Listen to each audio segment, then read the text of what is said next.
आज नाज़रीन इकराम 3 बड़ी खबरें अब तक दिन के इस हिस्से तक 3 बड़ी खबरें आज के दिन में सामने आई हैं। सबसे पहली बड़ी खबर इमरान खान और army chief general Asim Munir के दरमियान पहले बड़े राबते की है और इस राबते के अंदर गिले शिकवे भी हुए, इसके अंदर सजेशंस भी दी गई और इस राबते के अंदर इमरान खान ने मना भी किया एस्टैब्लिशमेंट को किसी चीज से बाज रहने का, किसी चीज से रुक जाने का और किसी चीज से अपने आप को पीछे हटा लेने का ये मशवरा भी दिया गया है। ये एक बड़ा ही जबरदस्त खत है जिसके सीधा नुकात खुलकर सामने आए हैं। ऑब्वियसली इसकी तफसील अभी मुकम्मल सारा खत सामने नहीं आया, लेकिन कुछ चीजें निकल कर आना शुरू हो चुकी हैं। 2000 चीजें पहले पता चली थी, 2000 चीजें अभी बड़ी मजेदार पता चली हैं। इमरान खान ने आर्मी चीफ को खत में क्या क्या कहा, क्यों कहा और ये खत लिखने की वजह क्या है।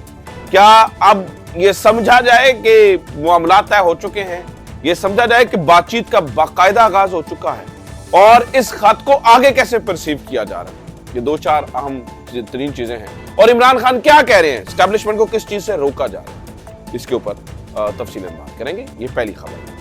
दूसरी खबर याहिया अफरीदी साहब के बारे में, जहां पर आज उन्होंने सहाफियों से बात करते हुए अपने जुर्म को तस्लीम किया। मैं इसे जुर्म ही कहूंगा, गो कि वो चीफ जस्टिस ऑफ पाकिस्तान। उन्होंने तस्लीम किया कि ये जो जज हैं ये मैंने ही ट्रांसफर करवाए हैं, यानी कि मेरी मन मंशा से हुए।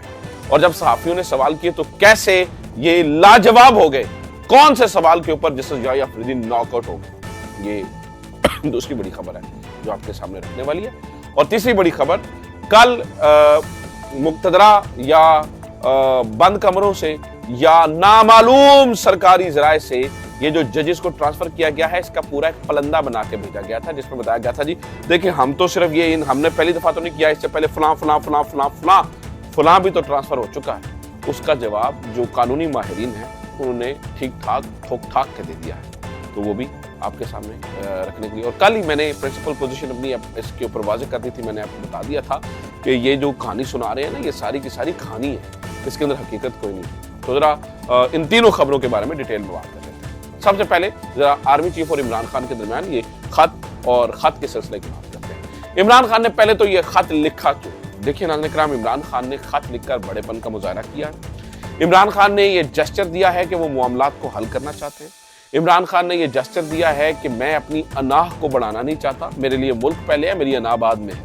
इमरान खान ने ये जेस्चर दिया है कि मेरे 24 करोड़ में से समझ लीजिए 18-20 करोड़ अवाम इमरान खान के साथ है और इन इतनी बड़ी फैन फॉलोइंग होने के बावजूद, इतनी बड़ी पब्लिक सपोर्ट होने के बावजूद, इतनी ज्यादा लोगों के अंदर मोहब्बत होने के बावजूद इमरान खान हाथ बढ़ा रहे हैं और वो ट्रुथ एंड रिकंसिलिएशन की तरफ भी जाना चाहते हैं। मैं किसी एक इदारे की बात नहीं कर रहा हूं, मैं तमाम लोगों की बात कर रहा हूं, चाहे वो गलतियां किसी इदारे की तरफ से हुई हो या इमरान खान की तरफ से हुई हो, दोनों के लिए ट्रुथ एंड रिकंसिलिएशन की तरफ जाना चाहते हैं।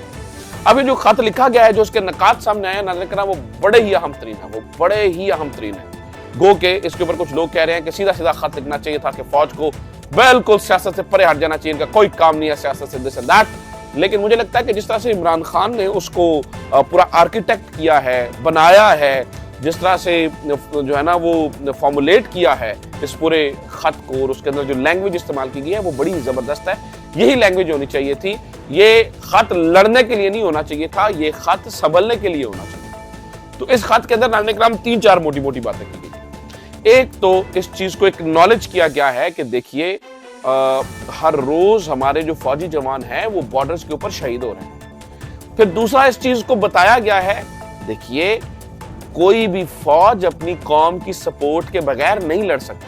आपको इस बात को समझना होगा।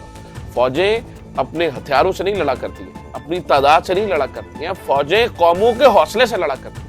तो अगर आपके साथ कौम की सपोर्ट नहीं होगी तो आप नहीं लड़ सकेंगे। ये इमरान खान साहब ने एस्टैब्लिश करने की कोशिश की।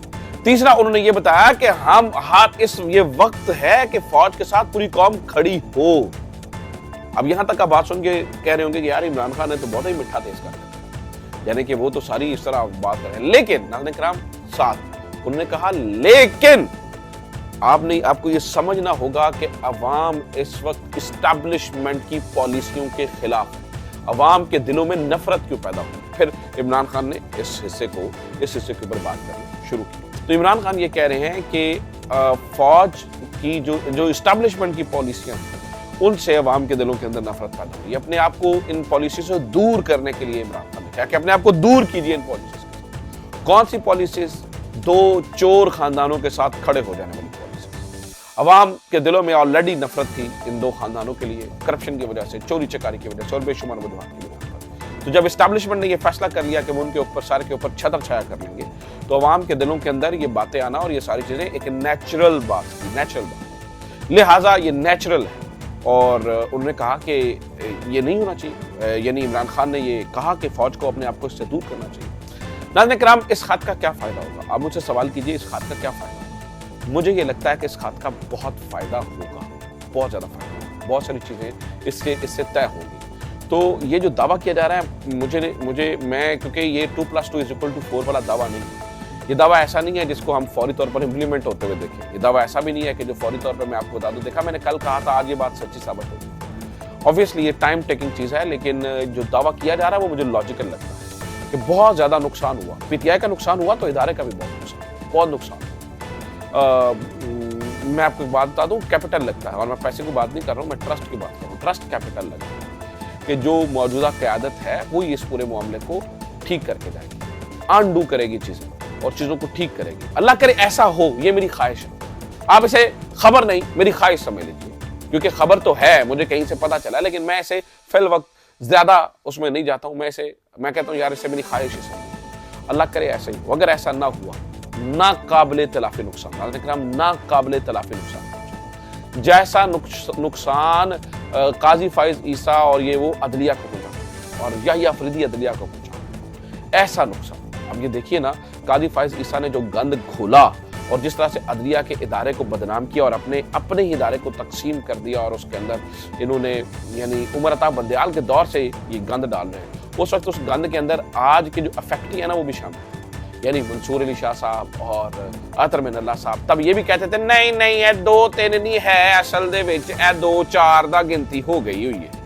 آپ کو یاد ہے اسی طرح کی باتیں نہیں ہوتی نا، 2-3 نہیں ہے، 4-2 ہے، یہ اسی طرح سے ہوتا تھا. آپ کے سامنے ہے سب کچھ. تو اگر یہ اس وقت اس آئینی آرڈر کے مخالف کھڑے نہ ہوتے تو آج یہ بھی مظلوم نہ ہوتے. لیکن مظلومیت بڑھ گئی نا، مظلومیت تو وہ کیا کہتے ہیں، پروگرام تو بڑھ گیا. اب اس وقت سچویشن یہ ہے کہ یحییٰ آفریدی صاحب نے اپنے پورے ڈپارٹمنٹ کا بیڑا غرق کر دیا. صحافیوں سے آج گفتگو کر رہے تھے، ایک تنظیم ہے سپریم کورٹ کے نمائندگان کی، تو اس کے اندر شامل تھے اور اس کی تقریب کے اندر، اور اس میں جو ہے نا وہ بہت باتیں ہو رہی تھی. تو صحافیوں نے بہت سارے سوالات کیے اور یہ جو ٹرانسفرز ہوئی ان کے اوپر بھی بات ہوئی. تو انہوں نے کہا آپ ریجوائس، یعنی کہ خوشی منائیے کہ مختلف جگہوں سے جو ہے نا وہ لوگ اسلام آباد ہائی کورٹ میں آ رہے ہیں. انہوں نے کہا جی میری منشا شامل ہے اس کے اندر، میری مشاورت شامل ہے. کتنا اچھا لگے گا ایک بلوچی بولنے والا جج وہاں پہ کھڑا ہو، ایک سندھی. میں کہتا ہوں فی الوقت کے لیے اس بات کو مان بھی